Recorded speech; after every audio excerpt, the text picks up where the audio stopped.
former Governor Felix Camacho, Senator Tony Ada. They are Camacho Ada. The announcement was a couple days ago, and I guess we'll just jump right in. Good morning. Good morning, everyone.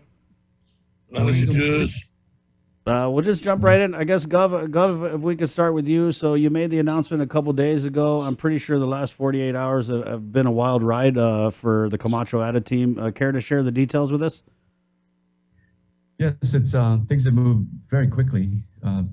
Senator Tony Ada will let you know that it was just this past Saturday that he agreed to come on board and stand by me and form the team of Camacho Ada. Made our announcement on Tuesday, and here we are on your show. So it's been a whirlwind of activity, and certainly we have several months ahead of us, but in politics, that's a very short time. So it has been very exciting, and things are moving very quickly. I kind of wanted to start with we had a story in the news about a string of robberies, right? And the issue of crime, which I know you didn't really touch on in your announcement, right? Because I know we're focusing on the announcement, but just if I could get the team's thoughts on just the state of the island concerning crime, right? Because it just seems like there's just a lot of things going on, and I don't know if you agree with the assessment, but I feel like a lot of people out there just don't feel safe in 2022. Yeah, I think you're absolutely right, Chris. I think what has happened is that in these past 2 years, crime has gone up, and unfortunately, the counter to that has not been strong enough. And then when I say the counter to that, I mean, we don't have enough police officers on the force to go out there and keep peace within the community. And within the judicial system, we seem to have this recidivism. So those that were caught eventually are, let go back out into the community again to recommit a crime. So we need to see how we can strengthen these policies that are in place to ensure that, if they're caught, then they stay in confinement until they go to court. I mean, something has to be done, and it's these repeat offenders that continue to do it because they know when they get caught, they're just going to be let out into the community again. Yeah. When this administration came in, they closed the Magana task force. And we went from around 400 police officers to right now we're looking around 250 police officers. And it's sort of sad that it took them 3.5 years to realize that this was going on. And now they're going into increasing the salary of the police officers that they should have done early on, and then come in and try to do recruitment now. There's a requirement to recruit yearly. That should have been going on yearly. And if there was an issue, we should address it immediately, at the very least, the next year. Governor Camacho, because I know that they did recruit officers, and then we had a whole pandemic. So how would you respond to the maybe the train of thought that, yeah, we were in a pandemic and we were hiring officers and we do have a bunch of new recruits now? But do you think that, do you agree with Senator Ada that I guess the response and the effort hasn't been maybe what you'd like it to be? There's always been a shortage of police officers and all the required and necessary tools, and they need to be well equipped to do their job. But I think the problem is more, it's systemic in that, and we need to really look at what's happening to the lives of our people out there in the community. I think a lot of our young people, and not only young, not only high school, but even professionals, the crime. If you look at what's happening with our youth, but drugs is a huge problem. The price of ice. Methamphetamines, it's really low, which shows that in the supply chain, supply and demand, if there is an abundance of that on our streets, it drives the price down. And so many lives have been ruined. There's not one family on Guam that has not been affected by one of their members that has fallen into the use of drugs and addiction and all the problems, the resulting problems from there. And so many of these, I think those that cannot afford the drugs, it causes them to go out, to rob, to steal. And not only that, but crimes have become violent There are so many violent crimes right now in our community, and the people are hurting. Everyone is sick and tired of this, and we have to find a way, and it has to be a holistic, systemic approach, because the government can do so much, but we need to work even with our federal officials and crack down on this thing. So that's just one of the root causes, but the isolation, the depression, the number of suicides that are not being provided, or at least publicly, the community is really hurting, and people are crying out, and we need to do something very quickly. The governor's got, in this current term, another less than a year to go. I know that they're recruiting, but by the time they're trained and qualified and certified, her term is over. If it continues, then they'll serve in her second term, but they're not going to be on the streets until perhaps next year. Mm-hmm. And so there's got to be a holistic approach and how we deal with this moving forward and providing enough, not only police officers, but those in the drug traffic area. We need federal officials. This has to take, we've got to take a very serious approach in this, and how we address this at the borders and what's happening on our island, because they're cooking it. They've got homes right now where they're cooking ice and providing it locally.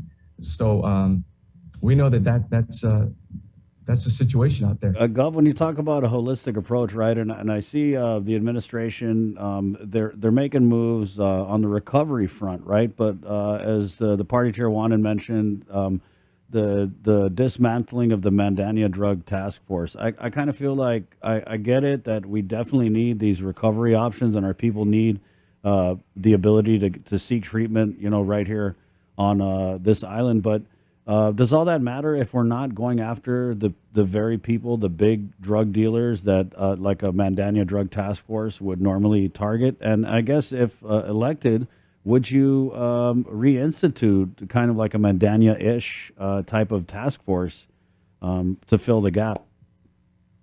I was talking to a top official out of the CNMI I just met over the weekend, and I asked him, what have you done in the Northern Marianas? And he says, in every port of entry, at the post office, at the Port Authority, we have a presence, and we have the equipment, and we scan. We're able to intercept and catch it at the entry level, and then go after those that are there.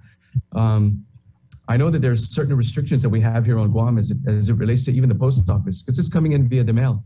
It's coming in via the Port Authority of Guam.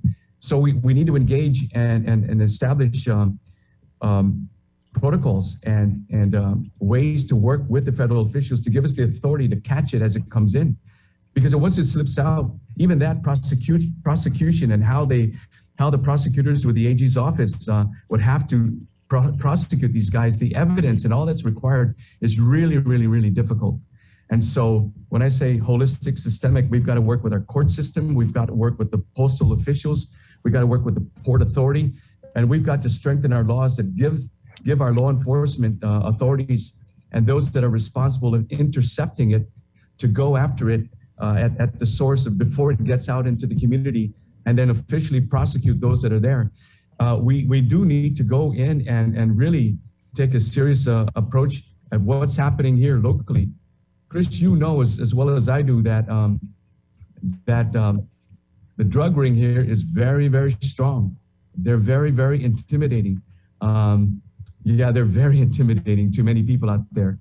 But it is a plight, it is a danger to our own citizens and our sons and daughters. I was talking to a friend of mine who said, you may think that there's a certain profile of people that are addicted to drugs, but he says there are young men and women, professionals driving nice cars, dressed well, but they're seeking help because they're addicted, and it affects their marriages, it affects their relationships, it affects their families. The family unit itself has broken apart. The divorce rate is up. Domestic abuse is there. I think, Phil Flores, you mentioned to me once, you said, I can tell you and I can predict what the front page is going to say when I open the paper tomorrow. The first few pages, someone was beaten, someone was murdered, someone was abused, someone was arrested. The list goes on. It's very predictable. And it is a blight on our society, and people are hurting. And that's what we need to address. Governor, so would you reinstitute a Mandania style task force to go after the big fish that are bringing in and dealing crystal methamphetamine on Guam? It If certainly elected? has to be an option. It certainly has to be an option, and it certainly has to be reviewed. What were the successes of it? What were the failures? How can we strengthen it? And what's going to be the end result? What's going to be the benefit of it? But if we're going to do it, it's got to be done with intention, and it's got to be very seriously approached, not only with the local law enforcement, but with our federal enforcement and with the courts. And then what do you do about it afterwards? Our Department of Mental Health and Substance Abuse is overwhelmed. There's got to be a way that we can bring in even the private sector. I'll tell you, I had a relative that was severely addicted to ice. Life is ruined. They had to ship him off island to Hawaii for treatment. But after 2 years, he turned his life around. He's now married. He has a kid. He's fully employed, and has turned his life around. But it took a lot of money, and it took a lot of dedication and commitment on his part that he's going to hold up his end of the bargain, because many have gone into treatment and have fallen short. But we've got to bring in those type of services in partnering with the private sector and treatment centers and officials, professionals, not just our mental health and substance abuse, which is overwhelmed, to give the treatment to these people and restore them and revive them and give them life. I wanted to switch gears here. It might get a little awkward, but right after your press conference on Tuesday, the Democratic Party of Guam fired up the press release machine, and they issued a statement relative to the Republican Party announcement, and the statement said that they look forward to the race. Here you go. We welcome the opportunity in the months ahead to remind the electorate that Mr. Camacho's time in office was both unremarkable and unmemorable, and that his final action as the island's chief executive was to rename Guam to Guahan, much like his record in office. Our island is also forgotten as well. The Democratic Party of Guam statement continued. The Camacho administration chose to take away people's tax refunds instead of helping them, put Guam into debt instead of erasing it, and was sued for not providing the tax credits to low and middle income workers. We anticipate the new Camacho campaign will want to rewrite their record, and we think that's a good strategy, but not a winning one. Ouch. So just if we could get your response, Gov. A typical response. Smoke and mirrors. What's happening is they are the incumbents right now. And so they try and bring up my record and say, look at Camacho. But they don't want you to look at them. They don't want the people of Guam to look at their record. What have they done in 3.5 years? It's a referendum on their performance. And the question is, do the people of Guam want Lou and Josh for another 4 years? Or are they willing to go with another leader? And let me remind you of this. There may be a primary election on the Democratic side. If Mike Nicholas steps forward and says, I'm going to take them on, I'm telling you, this guy's going to bring a fight. And instead of worrying about me right now, they better look behind their backs and see that there's a young man coming up within their own party that's going to take them on. Hey, Chris, if I may add to that, during the Camacho administration, he built 5 schools. Yeah. Here we are 3.5 years later in the current administration, and all the ribbon cutting that they've been doing has been built by a Republican administration with the Kawa administration. And so what their performance is today is they have not built a single structure to help our island and our people. They've been cutting a lot of ribbons that was built during the previous administration. So I think the governor is absolutely right in that his record, he's done a lot, and this is about them. So absolutely, they're going to try and turn the tables and say, what about Governor Camacho? And let me remind you, Lulian Guerrero was part of my administration as a member, board of directors for GMH. She helped us get accreditation. So how can she deny her accomplishments working with me, working with the board of directors up at the hospital and getting us accreditation? Thank you, Lou. Wow. And what she still has not achieved in her administration in the 3.5 years. I love history, because if we don't remember history, we're condemned to repeat it.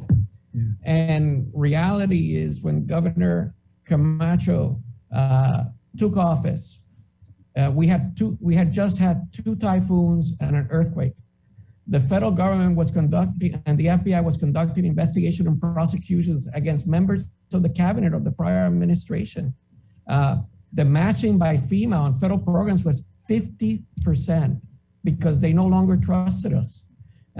Governor Camacho rebuilt that trust to go all the way to go back to 90-10 to 100% federal without no local match.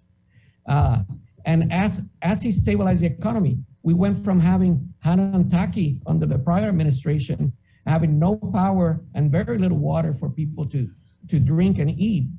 When he took over in January, he stabilized everything, created 5 schools.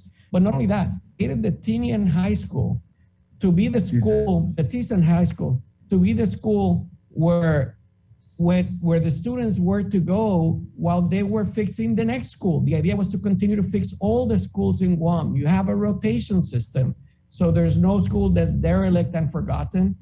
You know, we need to think about that strategy and that plan. You know, the vision of all our students is to have a really good and respectable place to go to school that is safe and healthy for them. If they want to compare records, I'm more than glad to do it because I lived through it and I was here and I saw the amazing work that he did. The signature projects were built on the base of the infrastructure and the improved relationship he created. And Governor Calvo was then able to create the Guam Museum and do some of the other signature efforts. But his main job and his focus was to get federal money and federal trust back on this island. And I don't think anybody could have done it better. Let's switch gears here.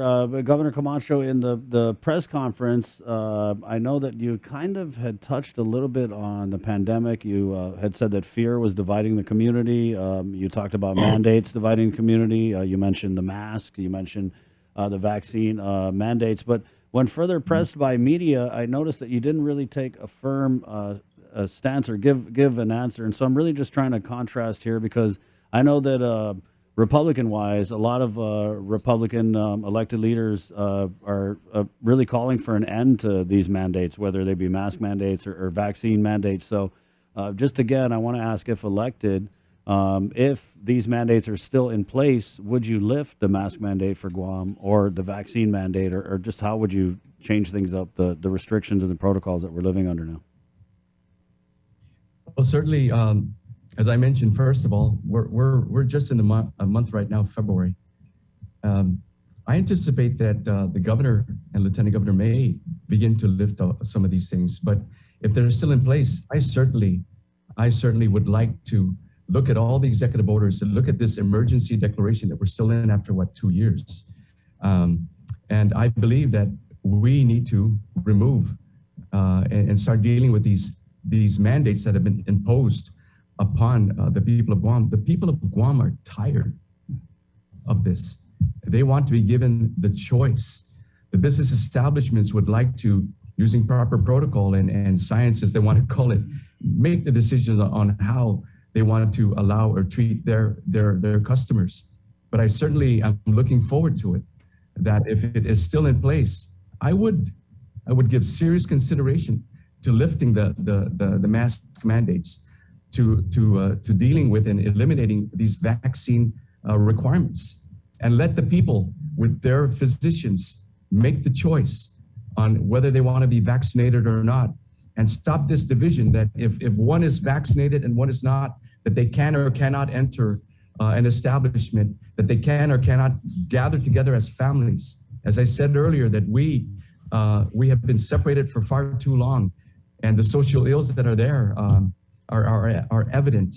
We need to, people are sick and tired of living under this government control and the fear mongering that says, you let us, you follow, you obey, you comply, you do what we say. And if you do so, we'll take care of you.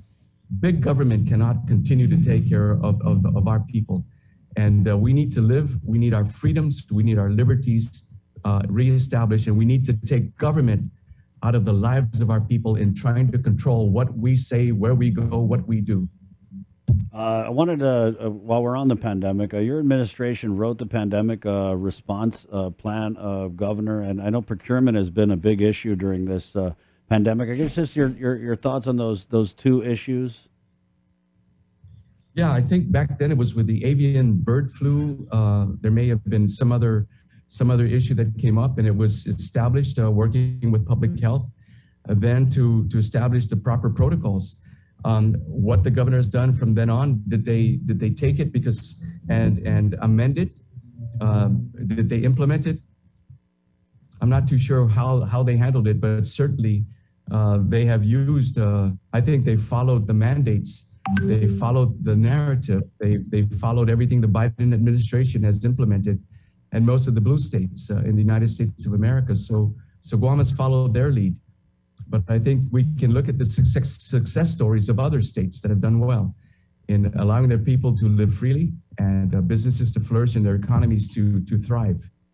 So we need to look at success stories in the United States and see how that can apply to Guam too. There's lessons to be learned. Maybe for Senator Ada here, just your comments on this EITC nightmare. I was talking with Senator Joanne Brown yesterday, and she said that this is an indication that the finances aren't as rosy as the administration is painting. And so just long story short, we had this EITC money. They did a bunch of bills earmarking these funds for different pet projects. Then you come to find out that the uses for this money are very limited, meaning that it can only be used for EITC basically. EITC. Right. So, Right. This kind of to me speaks to this whole issue with the legislature, the administration, and the federal funds, and the I guess the kind of unwillingness of the administration to kind of share the information with the legislature. If elected, I guess would you guys continue with this type of relationship with the legislature? Would you be more transparent, maybe forthcoming with information? Chris, I believe that you need to be transparent and you need to be working together, the administration and the legislative branch. Unfortunately, that this administration has not worked with the legislature. I mean, we're coming up to this process, and we need to know what has been done within the past fiscal year in hiring and utilizing ARP money for those hires. Because come this new budget process now, all these that were hired or salaries were in with this pandemic money, what is the effect of that going to have on this upcoming budget? Going to be stayers? Are we going to be able to sustain those pay raises that were done with ARP money? And we have no idea because the administration did not let us in on that. So absolutely, we need to be working with the legislature to ensure we're doing and we know what they're doing. And, they gave us access to the AS 400, look only, but, it still does not tell us what they're doing with federal funds that are coming in, federal funds that were given to them, ARP, things like that. So absolutely, we're gonna have to be transparent with them, and that's what we're gonna be. We're gonna be in a very transparent administration. Governor? Chris, when we look at Washington, D.C. and the federal funds, there's been around $9 trillion that have been printed for addressing this pandemic. Out of that, Guam has gotten like $2 billion, $2.5 billion in funding. We really need to be cautious in how we spend that money, and it should be done in conjunction with the legislature as an equal branch of government, not unilaterally. The next few years, you're seeing it right now, are going to be very tight from federal funds. Even right now, the president wanted to pass his signature package of $3 trillion, and he couldn't even get his own senators to agree to it. So as we move forward, if we are not together, Democrats and Republicans, legislature and the executive, private sector and public workers, to try to make sure that Congress was a united message.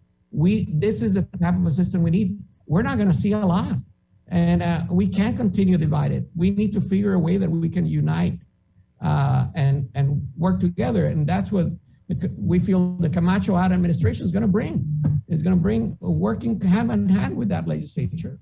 And Chris, one other thing, I just hope and pray that should the current administration not be successful in re-election, that at the winding months of their administration, that they don't spend all the money, and put our island in jeopardy prior to a new administration coming in. They've been very tight with it the first couple of months. So, if they're spending prudently, I hope they continue to spend prudently. But unfortunately, that's not what we're seeing. I know you guys got to go, so we'll kind of end here. You talk about unity, a division. You mentioned President Joe Biden.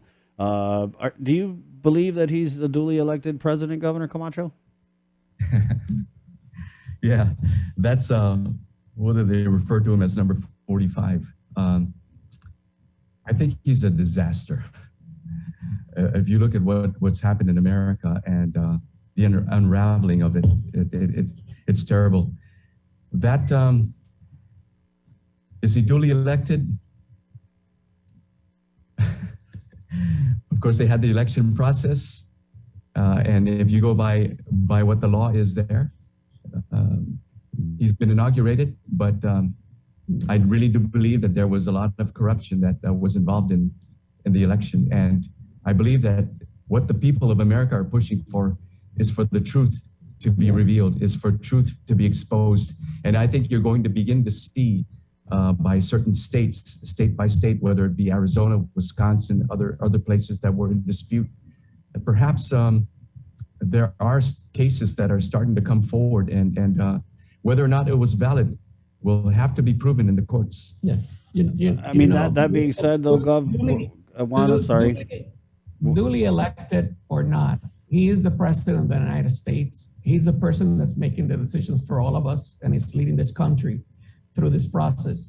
And it's been problematic. His decisions to shut in the fracking oil rights in the United States, to eliminate the gas pipelines across the United States, to sanction favorably the creation of the Russian pipeline that now he's realized that it was a mistake, so now he's closing, has put us in this crisis that we're facing. Mm-hmm. Right now, fuel prices are $97 a barrel. The expectations after the decisions of what's happening in Russia and the sanctions that the U.S. is expected to go up to $125 a barrel. We need to try to be figuring out how are we going to survive here? How are the middle class and in this island going to be able to turn the power on and be able to take their children to school in a car? If you own a pickup, the gas price has gone over $100 a tankful. And I don't know how many people can continue to pay that high prices. The $300 she gave after our announcement of Governor Camacho's campaign is a start. But I can tell you this crisis is going to last a lot more than 3 months, and they're going to need a lot more help than that. Yeah, it's funny. I made the joke yesterday that you guys should have more press conferences if that means that we're going to get more money from the administration. But I want to end here. We'll give you the floor for a minute. Just last message before we move on. Camacho Ada here on the link. Well, first, Chris, I want to thank you for this. I was teasing you before we got on board. It's we feel like we're going into the lion's den, but you've been a great host, and thank you. This opportunity to just announce our candidacy it's what this is all about. As the election process goes on, we'll be working on our platform. We'll roll it out. There'll be opportunity to contrast for the voters, to contrast between what we offer, our experience. Even if you wanted to bring up my background, fine. But the people of Guam are going to eventually vote on leadership and moving forward. So I just thank you again for the opportunity to announce Camacho Ada 2022. Yeah, thank you, Chris. Thank you to the people of Guam for listening here. And, absolutely what the governor said. Give us the opportunity to show what we can do to make Guam's future much brighter. And it'll be with the team of Camacho Ada. Thank you, Chris. Thank you. Thank you, Juan. Thank you, Phil. Thank you, Gov. Thank you, Senator. Thank you. There you go. 728. Good morning, guys. That was the Camacho Ada team. Pretty juicy, especially his Governor Camacho's response to the Democratic Party of Guam release. And look at that. We just happen to have the Democratic Party of Guam chairman standing by in the KUAM News Zoom room.